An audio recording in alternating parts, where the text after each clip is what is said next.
Hey guys, anime बागो channel में आपका स्वागत है। तो शुरू करते हैं आज की टावर गॉड एक्सप्लेनेशन वीडियो। जहां लास्ट वीडियो हमने देखा था कैसे बैम ने पहली बार एग्रेसिव होके पहली पंच में युगान जो कि एक 10 बॉस था उसको जमीन में ढेर कर दिया और कुन ने उसे अपना सर्वेंट बना लिया। वहीं पे उसके द्वारा बताई इन्फॉर्मेशन के अकॉर्डिंग वो पहुंच चुके अल्पाइन द शैडो गर्ल के पास ताकि उन्हें पता लग सके गैलरी का रास्ता जिसके थ्रू जा सके काइजर तक। वहीं दूसरी तरफ बाकी सारी टीम्स भी अपने अलग अलग मोटिवेशन के साथ अपनी जगह पर पहुंच चुकी है, जहाँ पे एंडोर्सी की टीम हॉस्टेज को ढूंढ रही है। तो इससे पहले कि स्टोरी में आगे बढ़े आप नीचे लाल बटन दबा के सब्सक्राइब कर सकते हैं। तो देखते हैं आगे स्टोरी में।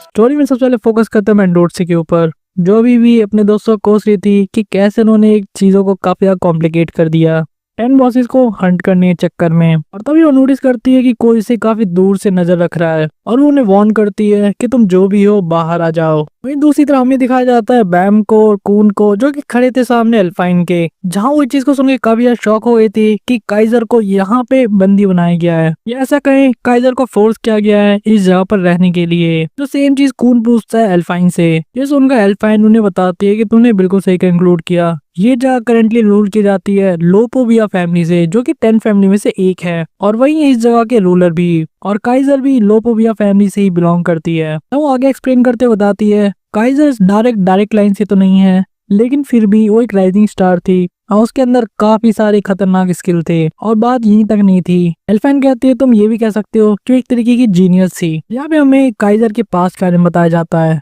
जहाँ पे एल्फाइन उन्हें इन्फॉर्म करती है कि जब वो सिर्फ 14 साल की थी जहाज फैमिली ने उसके टैलेंट को नोटिस किया और वो सिलेक्ट की गई जहाज प्रिंसेस बनने के लिए। ये बात जानने के बाद सभी लोग काफी ज्यादा चौंक गए थे, खासकर कून जो कहता है कि अगर वो प्रिंसेस जहाज के लिए चूज की गई थी तो यहाँ पर वो इस तरीके से क्यों है, जो कि काफी ऑब्वियस क्वेश्चन था। जिस पर एल्फाइन उन्हें आंसर करती है कि बहुत ही ज्यादा कॉम्प्लिकेटेड स्टोरी है, क्या तुम लोगों भी एक फैमिली के बारे में जानते हो।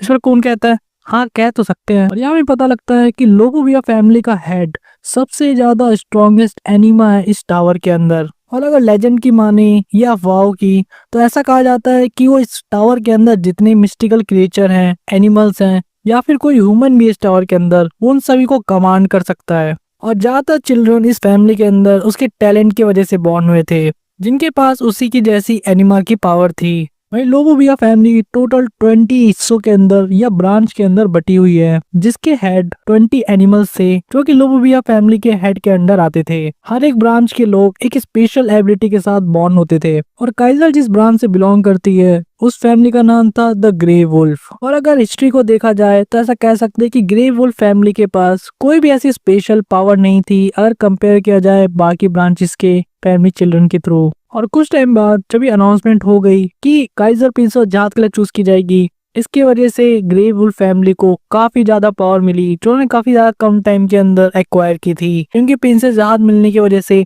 पावर और ऑनर दोनों ही फैमिली को मिलती है। और मैं उन अटेंडेंट्स में से एक थी जो कि मेन फैमिली ने तैयार की थी ताकि वो काइजर को सर्व कर सके उसके प्रिंसेस बनने के बाद। मैंने उसे काफी ज्यादा क्लोज से देखा है और उसकी लाइफ में क्या क्या चीजें हुई हैं। उसे अपनी फैमिली के फ्लोटिंग शिप पे इधर से उधर भागते हुए देखकर ऐसा लगता था जैसे कोई स्मॉल क्यूट सा वुल्फ इधर उधर खेल रहा है। और बाकी की तरह मेरा भी यही मानना था कि प्रिंसेस जहाज के लिए बिल्कुल सुटेबल कैंडिडेट है, क्योंकि उसके अंदर सारे गुण थे एक प्रिंसेस के, जैसी वो डिग्निफाइड थी, काफी ज्यादा हिम्मत वाली और दयालु और काफी अच्छे मैनर्स वाली लड़की थी। लेकिन एक हफ्ते पहले जो जहाज पैलेस में जाने ही वाली थी वो इंसिडेंट हुआ। ये वो दिन था जब बाकी के 20 ब्रांचेस के चिल्ड्रन एक जगह पर गैदर होके कम्पीट करने वाले थे आपस में। यहाँ पे काइजर को कम्पीट नहीं करना था, न ही उसे ही सेरेमनी अटेंड करने की जरूरत थी क्योंकि वो पहले से प्रिंसेस थी। लेकिन काफी अजीब बात है कि मेन फैमिली ने उसे उस दिन वहां पर पार्ट लेने के लिए बुलाया और उस जगह पे उस लड़के से मिली। वो काफी ज्यादा एक्शनरी एबिलिटीज वाला सबसे स्किल्ड चिल्ड्रन था बाकी के 20 ब्रांचेस में से, और पहली नजर में काइजर को उससे प्यार हो गया। उस लड़की को जो कि कुछ ही टाइम में प्रिंसेस जहाज बनने वाली है और जिसे बिल्कुल भी अलाउड नहीं है प्यार में पड़ना, और उसे किसी से प्यार हो गया। अब प्रेजेंट में देखते कून को जो कि थोड़ा सा सैड हो गया था। वही एल्फाइन स्टोरी कंटिन्यू करती है, जहाँ उसकी आंखों में देखते हैं कि वो दुख अभी भी झलकता है। जहाँ कह रही थी, मुझे आज तक समझ नहीं आया कि मैंने उन दोनों को रोका क्यों नहीं उस समय। मुझे उस दिन उस लड़के को कायदे से मिलने ही नहीं देना चाहिए था, उसे पहले ही रोक देना चाहिए था उसके पास आने से। लेकिन अगर मैं वापस उस तरह की आंखें देखती, वैसी लड़की की जो पहली बार प्यार में पड़ गई है, मैं शायद वैसी गलती दोबारा कर देती। और जैसा ही तुम लोग समझ सकते हो, ये बेसिकली काफी ज्यादा अनकंट्रोलेबल था, क्योंकि नेचर है किसी भी बच्चे का जो टीनेज में किसी के साथ कॉमन है इस टावर के अंदर या किसी भी फैमिली के चिल्ड्रन के अंदर। लेकिन सबसे ज्यादा दुर्भाग्यपूर्ण चीज थी वो टाइमिंग, जब वो एक दूसरे से मिले थे। और जैसे जैसे प्रिंसेस जहाज बनने का टाइम और नजदीक आता गया, वैसे वैसे उसके पावर डगमगाने लगे। जब काइजर के मन में संशय आ गया था कि कैसे वो इस लड़के से ब्रेकअप नहीं कर सकती और क्या वो जिंदगी भर बिना किसी को प्यार किए रह सकती है, जैसा कि प्रिंसेस जहाज में सबसे इम्पोर्टेंट शर्त है। और अब एल्फाइन की आवाज काफी भारी हो गई थी। एल्फाइन उसे बताती है कि काइजर ने अपना फाइनल डिसीजन दिया, जो कि एक रॉन्ग चॉइस साबित हुआ। वो उस लड़के के साथ भाग गई, लेकिन उस फ्लोटिंग शिप को भी एस्केप नहीं कर पाई उसके साथ। वहीं पे उस मोमेंट पे वो सभी को चीख चीख के बताना चाहती थी कि कैसे वो प्रिंसेस जहाज बनने के लिए फिट नहीं है और वो एक नॉर्मल सी जिंदगी जीना चाहती है और किसी के प्यार में पड़कर अपनी जिंदगी को जीना चाहती है। लेकिन यहाँ रिवील होता है कि सब कुछ एक ट्रैप था। कू ने सुन के काफी शॉक हो गया था। एल्फाइन कहती है, हाँ बिल्कुल सही। जब वो उस जगह पे पहुंची उस लड़के के साथ, वहाँ पहले से ही गार्ड वेट कर रहे थे जो कि बिलोंग करते थे डायरेक्ट लाइन फैमिली को, और उनके साथ थे जाट फैमिली के भेजे हुए सोल्जर। और अब कूनी समझ गया था यहाँ क्या हो रहा है, जिस पर एल्फाइन कहते हैं बिल्कुल सही, ये पूरी चीजें स्टेज की गई थी ताकि वो लोग इसको टेस्ट कर सके। साथ फैमिली ये जानना चाहती थी क्या सही में प्रिंसेस जहाज बनने के लिए काइजर एक सूटेबल कैंडिडेट है या नहीं, क्योंकि उनकी जिंदगी काफी टफ हो जाती है जहाँ किसी से भी प्यार नहीं कर सकते। और वहाँ जितनी चीजें हुई वो सभी नकली थी। वो कंपटीशन, वो लड़का, वो सारी प्यार की बातें, सब कुछ बहुत ही तरीके से प्लान किया गया एक झूठ था, सिर्फ और सिर्फ काइजर को टेस्ट करने के लिए। और अल्टीमेटली डिसीजन ये आया कि उसे प्रिंसेस जहाज नहीं चूज किया जाएगा। और जब ये चीजें अंत में फैमिली हेड तक पहुंची तो इस चीज को सुनकर काफी ज्यादा गुस्सा हो गया। और चीजें यहीं खत्म नहीं हुई। गुस्से में उसने काइजर की फैमिली को हमेशा के लिए जेल में बंद रहने की सजा सुनाई। उन्हें काफी ज्यादा बुरी यातनाएं दी गई, उन पर अत्याचार किया गया। काइजर ये चीजें देखकर अपने आप को हर पल कोसती थी, लेकिन अब वो कुछ कर भी तो नहीं सकती थी। बस उसे अपने पर गुस्सा आता था कि काश उसने ऐसा ना किया होता। और इसी से जन्म हुआ एक कोल्ड हार्टेड लड़की का, जिसको धोखा मिला था अपने पहले प्यार से। ब्रांच हेड की इतनी सजाएं काफी नहीं थी, मेन फैमिली ने भी एक बहुत ही भारी कीमत या पेनल्टी फी इनकी फैमिली के ऊपर लगा दी। और इसके साथ इन्होंने एक बहुत ही स्पेशल लेबर पनिशमेंट सुनाई काइजर को। और जैसा ही शुरू से प्लान किया गया था, काइजर को चूज किया गया टावर पे चलने के लिए। और जैसा कि तुम लोग समझ ही सकते हो, काइजर ने बिल्कुल भी एक्सपेक्ट नहीं किया था कि बिना प्रिंसेस जहाज बने उसे टावर पे एज अ रेगुलर जाना पड़ेगा। लेकिन उसकी टैलेंट और स्किल की वजह से वो काफी जल्दी टावर में काफी ऊपर तक पहुंची। और वो स्टेशन पे पहुंची जहां पर उसे अपनी परफॉर्म करनी थी स्पेशल लेबर पनिशमेंट, जो उसे दिया था लोबोविया फैमिली ने। और उस टाइम पर स्टेशन का नाम रखा गया द नेम हंट स्टेशन। उस समय पे स्टेशन का हाल बहुत बुरा था। यहाँ पे कोई नियम कानून नहीं थे, इस एरिया पे कोई भी किसी का भी ध्यान नहीं था। यहाँ पे हर तरफ से क्रिमिनल थे या वो लोग जो इस सिस्टम से भागकर यहाँ आए थे, खासकर 10 ग्रेट फैमिली से। और जितना मुझे पता है उसके अकॉर्डिंग फैमिलीज ने पहली जगह को बहुत टाइम पहले कॉन्कर कर लिया था और वो काफी टाइम से प्लान कर रहे थे इसको ट्रांसफॉर्म करने का उस फॉर्म में जिसमें ये आज एग्जिस्ट करता है, यानी कि पिरामिड से स्लेव सिस्टम के थ्रू, जिसकी वजह से इम्पॉसिबल हो जाए किसी भी रेगुलर का यहाँ से भागने में। और काइजर सबसे बेस्ट पर्सन थी इस पूरे प्लान को पूरा करने के लिए। और ये काम करने के बदले काइजर को ये ऑफर दिया गया कि जो भी पैसे वो यहाँ से अर्न करेगी उसको यूज किया जाएगा उस कर्जे को चुकाने के लिए, जो कि उसकी फैमिली के ऊपर as a punishment penalty main family ने लगाई थी। और जैसा कि तुम समझ ही सकते हो, काइजर ने काफी समय तक अपने आप को कोसा और खुद को ब्लेम किया सिर्फ इसलिए कि उसके से उसकी फैमिली को इतनी सारे अत्याचार सहने पड़े और इतनी बड़ी पेनल्टी फी चुकानी पड़ी जो चुका ही नहीं सकते। और इसीलिए उसने इस ऑफर को स्वीकार कर लिया और यहाँ जितने रेगुलर थे उनको हरा कर अपना स्लेव बनाया। और यही पास था काइजर का, जो कि अब इस जगह की रूलर है। और इस इंसिडेंट के कुछ समय बाद ही मैं खुद भी रेगुलर बनी और टावर क्लाइंब की। और जब मैं स्टेशन पे आई तब मैंने उसके बारे में रूमर सुने। जब तक मैं स्टेशन पर आई थी उस टाइम तक वो काफी ज्यादा क्रूल रूलर बन चुकी थी स्टेशन की। उसने आज तक मुझे अपना चेहरा एक बार भी नहीं दिखाया जो उसने उस मास्क के अंदर छुपा रखा है। और मैंने डिसाइड किया कि मैं उसे दोबारा से सर्व करूंगी ठीक पहले की तरह। नेमन स्टेशन जिसलिए बनाया गया था, एक ऐसा साइकिल जहाँ पे रेगुलर को जबरदस्ती फंसाया जाता है, उन्हें स्लेव की तरह ट्रीट किया जाता है, उनके नामों को बेचा जाता है, फेस्टिवल करवाए जाते हैं और ऑक्शन करके ह्यूज प्रॉफिट बनाया जाता है।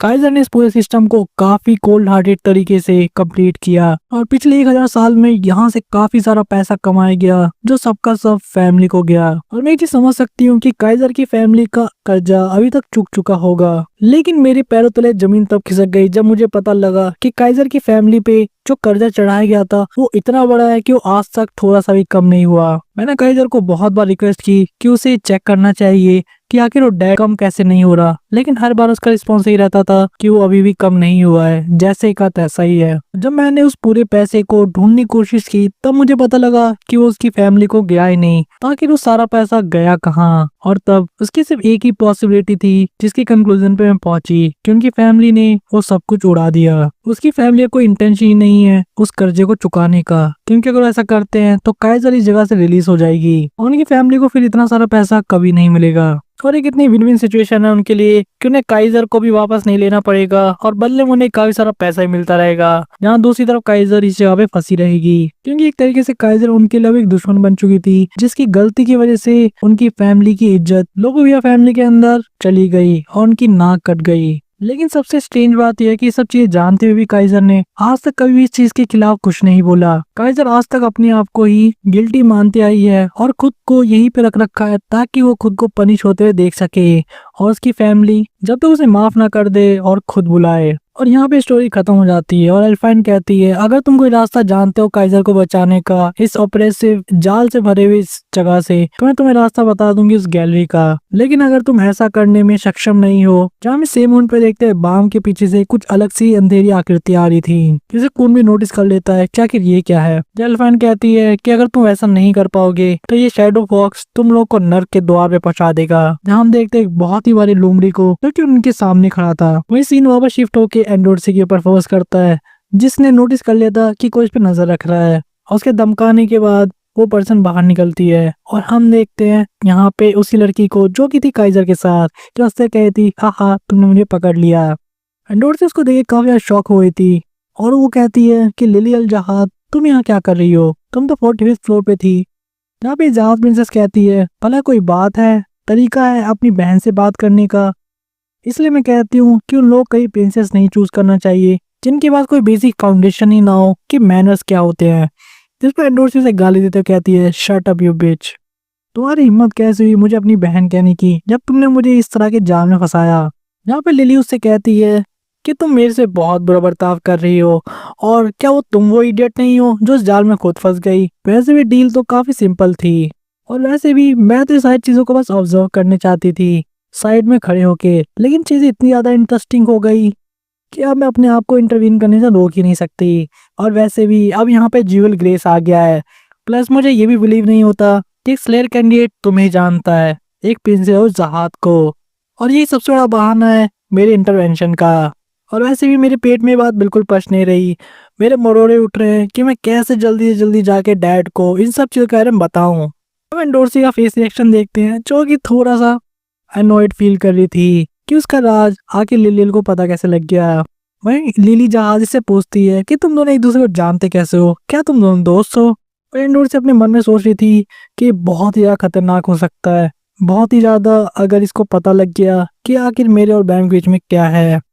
वही लिली जहाज कहती है कि अगर तुम इतनी सारी स्टफ को छुपाना चाहते हो मेरे से, फिर तो मुझे और भी ज्यादा खुशी होगी जब मैं तुम्हें फोर्स करूंगी सब चीजें बताने के लिए। जिसके साथ ही वो फाइट करने के लिए रेडी हो जाती है और सबसे पहले अटैक कर देती है एंडोर्सी के ऊपर। जहाँ एंडोर्सी कह रही थी कि तुम्हारे पर्सपेक्टिव से ये कितनी अच्छी बात है कि वियोल इस फेस्टिवल के अंदर पार्टिसिपेट कर रहा है, और उसके ऊपर एक बहुत ही बड़ा पंच यूज करते हुए कहती है कि अगर तुम उसे अच्छे से यूज कर पाती तो शायद तुम अपनी जिंदगी बचा लेती। एंडोर्सी उस अटैक को ब्लॉक कर लेती है और उससे पूछती है यूज हिम, आगे तुम किस बारे में बात कर रही हो। जब लिली जहाज हंसते हुए कहती है तुम्हें तो बस उसे फेस्टिवल में हराना था, मतलब कि ज्यूल ग्रेस को। और वैसे भी एक ऐसी प्रिंसेस जो कि स्लेयर कैंडिडेट को हरा दे, तुम्हारा नाम चाहे कितना भी खराब हो फैमिली के अंदर, लेकिन फिर भी जहाज फैमिली ऐसी प्रिंसेस को बिल्कुल नहीं हटा सकती जिसने कुछ ऐसा अकम्प्लिश कर लिया हो। जहाँ पे इन दोनों के बीच में होने वाले अटैक और भी ज्यादा इंटेंस हो गए थे। एंडोर्सी अब इसको कहती है क्या कि तुम खुद को समझती क्या हो, और ये क्या तब से बकवास लगा रखी है, तुमने क्या समझ रखा है खुद को जो मुझे ऑर्डर करे किसी से लड़ाई करने के लिए। ऐसे में वो फाइट वैसे भी करने वाली थी, जहाँ पे अब लिली जहाद हंसते हुए कहती है, मुझे लगा ही था तुम ऐसा ही कुछ करने वाली हो और इसीलिए मैं बिल्कुल अपोज में थी इतना बढ़िया चांस तुम्हें मिलने से, और इसलिए मैं तुम्हें यहाँ रोकने के लिए आई हूँ। एक जहाज प्रिंसेस एक स्लेयर कैंडिडेट को मार दे, मैं खड़े होकर इतनी सारी अचीवमेंट्स तुम्हारे साथ शेयर नहीं कर सकती। जो वाहवाही तुम्हें मिलेगी इस टावर के अंदर, जो ग्लोरी तुम्हारे पास होगी ये करने के बाद, वो भला मैं तुम्हें कैसे दे सकती हूँ। और काइजर शायद मेरी इस बात से एग्री ना करती हो, वो सिर्फ इसी से खुश है कि तुम दोनों आपस में फाइट करोगे, लेकिन मुझे लगता है ये रोल मुझे ज्यादा अच्छे सूट करेगा। जैन डोर्सी कहती है, तुम कहना क्या चाहती हो।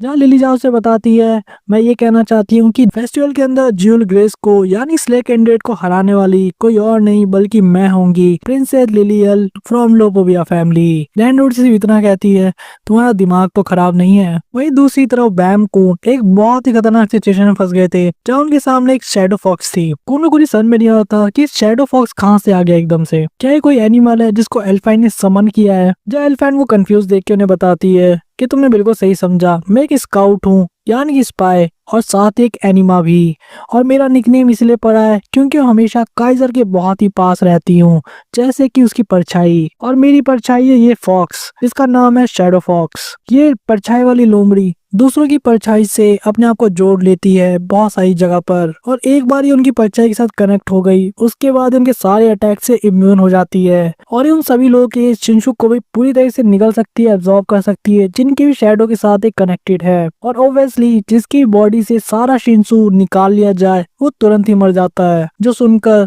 रेड हॉर्न काफी यार डर गया था और कून भी थोड़ी सी चिंता में पड़ गया था। जब एल्फाइन की तरफ इशारा करते हुए कहती है, मुझे पता ही तुम में से कोई भी काइजर को वैसे भी नहीं बचा सकता, तो इसीलिए अच्छा है कि अपनी बातचीत को यहीं खत्म करे। और ऐसे तो मैं तुम सभी को फेस्टिवल में भेज देना चाहती थी तुम्हारे नाम चुराने के लिए, लेकिन तुम यहाँ तक आ चुके हो तो मेरे पास कोई चॉइस नहीं है और तुम्हें अब मरना ही होगा। जहाँ हम देखते पीछे से वो फॉक्स इनके ऊपर अटैक कर देता है। वहीं दूसरी तरफ लिलिल जहाद और एंड्रोस के बीच में एक बहुत ही खतरनाक फाइट चल रही थी, जहाँ दोनों एक दूसरे पे अलग तरीके अटैक कर रहे थे। जहाँ लिलिल भी काफी ज्यादा इम्प्रेस हुए थे एंड्रोसी से, लेकिन फिर भी एंड्रोसी को ताने मारते हुए कहती है, तुम्हें बिल्कुल तमीज नहीं है अपनी बड़ी बहन से बात करने की, तुम सही में काफी रूड हो। और उससे मजे लेते हुए ये भी कहती है, क्या तुम्हें चिंता हो गई कि मैं ज्यूल ग्रेस को हरा दूंगी। जिस पे एंड्रोसी कहती है कि मैं वाला क्यों परेशान होने लगी। वही लिलिल जहाद बार बार उस पर अटैक कर रही थी, लेकिन कोशिश कर रही थी किसी तरीके से कोई इन्फॉर्मेशन बाहर निकाल दे। उसे कह रही थी कि बताओ तुम्हारी क्या रिलेशनशिप है ज्यूल ग्रेस के साथ, क्या तुम लोग एक बेस्ट फ्रेंड हो। जैंडोर्सी उसे अपना मुंह बंद रखने के लिए कहती है, साथ ही एक जोरदार पंच भी उसे मारती है। वही लिलिल जहाद कहती है, अगर तुम लोग दोस्त नहीं हो तो फिर क्या हो। इसके साथ ही वहाँ पे एक बहुत बड़ा ब्लास्ट होता है और हम देखते हैं डोर्सी को अपनी बॉम्ब टेक्निक का यूज करते हुए, जिसके थ्रू वो उस अटैक को डॉज कर लेती है। और वह डोर्सी भी काफी अनोई फील कर रही थी इसके वजह से। जहाँ उसे कहती है, क्या कि तुम कब तक इस यूजलेस फाइट को कंटिन्यू करने वाली हो, मुझे ऐसा लगता है कि तुम मुझसे कुछ चाहती हो, लेकिन तुम्हें वो चीज कभी नहीं मिलेगी, और मैं जब चाहूँ तब यहाँ से एस्केप कर सकती अपनी बॉम्ब का यूज करके। जहाँ लिलिल जहाद हंसते हुए कहती है, मुझे पता है, लेकिन मैं तुमसे सिर्फ इसलिए फाइट कर रही हूँ ताकि मुझे थोड़ी खुशी मिल सके। ये सुनकर एंडोर्सी काफी ज्यादा शॉक हो गई थी, और यहाँ पे लिलिल जहाद बताती है कि हमने तो शुरू से ही एक अलग ही प्लान बना रखा है। और एंडोर्सी जब हम सुनती है तो शॉक और भी ज्यादा हो जाती है। जहाँ पे लिलिल बताती है कि उसकी ट्विन सिस्टर यानी उसकी जुड़वा बहन शिलिल जहाद भी यहाँ पर है, जो यहाँ पर एंडोर्सी के दोस्तों के नाम को चुराने वाली है, और एंडोर्सी के दोस्तों और टीममेट्स को अपना स्लेव बना लेगी, और उन्हें ये ऑर्डर देगी कि वो ज्यूल ग्रेस के साथ एंडोर्सी रिलेशनशिप के बारे में उन्हें सारी इन्फॉर्मेशन प्रोवाइड करें। जिसके साथ ही वहाँ पे एक बहुत ही खतरनाक अटैक लिलिल जहाद करती है, जहाँ वो थोड़ा सीरियस होकर कहती है, इसके बाद हम फेस्टिवल ज्वाइन करेंगे और ज्यूल ग्रेस को मैं खुद डिफीट करूंगी। और टावर में ये न्यूज जाएगी कि वो जहाज प्रिंसेस जिसका स्लेयर कैंडिडेट के साथ बहुत ही गलत तरीके का रिलेशनशिप था, और ये चीजें पता लगाई गई दो ट्विन प्रिंसेस जहाज के थ्रू, जिन्होंने फेस्टिवल में उन दोनों को हराया और पनिशमेंट दिया, जो बिलोंग करते थे लोपोविया फैमिली से। जो बता दे, एक साथ ही लिलिल जहाज हंसने लग जाती है, ये कहते हुए कि कितना परफेक्ट प्लान है ना। एंडोर्सी की अब आंखें खुल चुकी थी ये सारी बातें सुन के। वो कह दे, तुम सही में काफी क्रेजी हो। जिस पे लिलिल जहाज से कहती है, थैंक यू। वहीं दूसरी तरफ इसकी बहन यानी कि शिलिल जहाद हासू के सामने थी। हासू इसको देख के ये समझ जाता है कि कोई 10 बॉसेस में से एक नहीं है, और इसलिए साहू से पूछता है, तुम कौन हो। यहाँ पे शिल जहाद उससे कहती है, क्या तुम एंडोर्सी के दोस्त हो, ये शायद हमारा पहला टाइम है फेस टू फेस मिलने का। जहाँ वो अपना इंट्रोडक्शन देते हुए कहती है कि मैं हूँ शिलल जहाद फ्रॉम लोपोविया फैमिली और मैं हूँ एंडोर्सी की बड़ी बहन। ये सुनते ही साथ ही हासू के मुंह से लगभग चीख सी निकल गई थी, क्योंकि उसे पता था कि यही वो दोनों बहनें हैं जिन्होंने एंडोर्सी को इस ट्रैप में फंसाया था और वो अब यहाँ पर है। जहाँ भी शिलल जहाज से कहती है तुम देखने में लगते हो कि तुम एक शॉर्ट्समैन हो, और उसे कहती है जब मैं छोटी थी तब मैंने एज अ हॉबी थोड़ी सी शॉर्ट फाइटिंग सीखी थी, ऐसे तो मैंने रोक दिया था क्योंकि मेरे अंदर कोई टैलेंट नहीं था, और अगर तुम्हें बुरा ना लगे तो क्या हम 1-2 मिनट के लिए फाइट कर सकते हैं। साथ ही वो एक स्वॉर्ड निकाल लेती है ये कहते हुए लेकिन हमें अपनी जिंदगियों को दाव पे लगाना होगा इसमें भी। जहाँ हासू से जवाब देता है जो भी तुम कह रही हो कोई सेंस नहीं बनाता, क्या तुम्हारी तरह सारी प्रिंसेस वियर्ड होती हैं। इस पर सिलिल जहाज हंसने लगती है कहते हुए कि हम थोड़े तो अलग है बाकियों से, लेकिन कभी कभी कुछ लोग को ऐसा भी लगता है कि समय समय पर हम कुछ ज्यादा ही डरावने हो जाते हैं। जहाँ आंसू हंसते कहता है बिल्कुल सही, जरूर कहा होगा लोगों ने तुमसे ऐसा, लेकिन शीलजा हंसते कहती है ऐसा कहने वाला आज तक जिंदा नहीं बचा। इसके साथ ही वो अपना पहला अटैक हासू की तरफ कर देती है और कहती है कि इसीलिए तुम भी बच के रहना।